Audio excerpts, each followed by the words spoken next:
Good evening and welcome to the channel's studios here in London with your international news around the world in 5.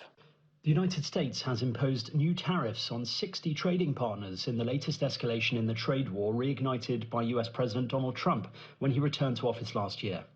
Those targeted, including the UK, China and the European Union, will face a tariff of 10% to 12.5% on all goods, accounting for almost all American imports.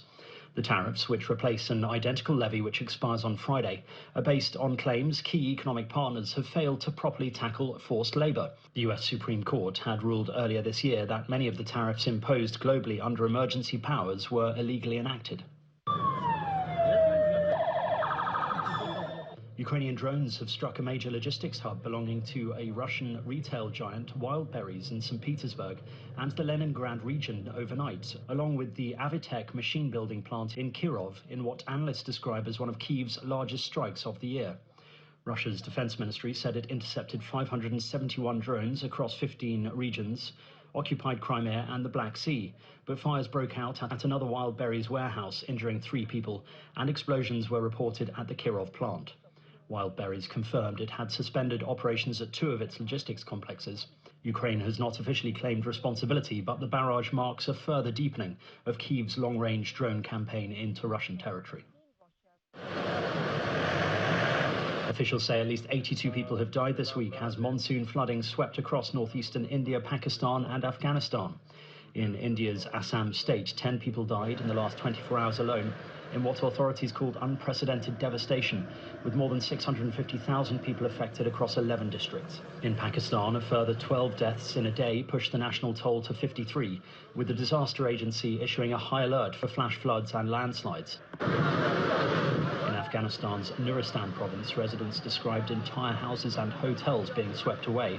Rivers remain swollen and further heavy rain is forecast across the region over the weekend. Spain's government has declared a national emergency over wildfires for the first time after blazes broke out simultaneously near Madrid and in the neighbouring province of Avila, forcing more than 10,000 people to evacuate. The Interior Ministry said the declaration was needed because of the number of fires burning at once, worsening weather conditions and the scale of resources required, with more than 270 emergency personnel, 40 ground units and Army Military Emergency Unit contingents now deployed.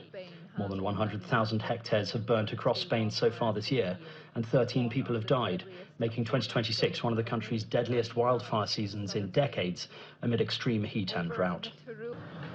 This court has carefully considered the weighty arguments advanced by the parties in the limited time available. A South African court has ruled in favour of President Cyril Ramaphosa's bid to temporarily halt a parliamentary inquiry looking into whether he should be impeached over what has been dubbed the Farmgate scandal. In 2022, an independent panel said Ramaphosa might have a case to answer for when burglars stole huge sums of cash hidden in a sofa from his private farm. The president denied any wrongdoing.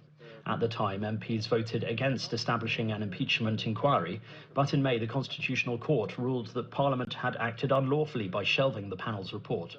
Ramaphosa is now challenging the findings of the panel in a separate court case to be heard in September.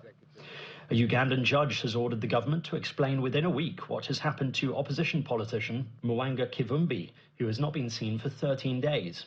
The National Unity Platform's deputy president was dragged from his car by armed soldiers at a roadblock outside Kampala on the 10th of July, a day after he was released on bail on terrorism charges that he denies, and driven off to an unknown location.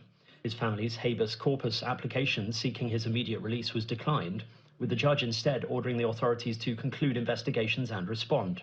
Human Rights Watch has called it a forcible disappearance. Unity 5, 150 Cleveland Park Drive, 150 Cleveland Park Drive to set up perimeter. And then somebody stopped us on the side of the road and was like, hey, there's a leopard out. And an Armor leopard named Irina slipped out of her enclosure at Greenville Zoo in South Carolina, prompting a precautionary evacuation of staff and visitors. Police set up a perimeter around the zoo and neighbouring Cleveland Park, while keepers worked to track her down. She was tranquilized around 40 minutes later and returned safely to her den, with officials blaming human error for the breach. Irina's mate and her 2 cubs, born in May, stayed safely inside their own exhibit throughout. And that's your international news around the world in 5. Now back to the channel's studios in Lagos.